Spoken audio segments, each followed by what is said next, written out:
ሰላም ቤተሰቦች ዛሬ እንግዲህ ደብሮኛል በጣም ዋና አካውንት ተዘግቷል ጋይስ ፐርማነንትሊ ተዘግቷል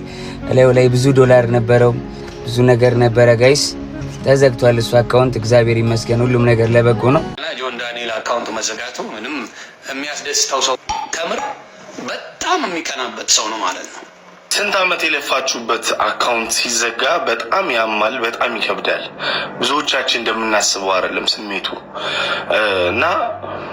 የጆይ አካውንት ተዘግቷል ጆን ዳንኤል አካውንት ተዘግቷል 3.1 ሚሊዮን ፎሎወር ነበረው ተዘግቷል እንግዲህ ይሄ ሁለተኛ አካውንቱ ነው 1.2 ሚሊዮን ፎሎወር አለው ይሄኛውን አካውንት ፎሎ አድርጉት ከዚህ በኋላ ላይቭ የሚገባው በዚህኛው አካውንቱ ነው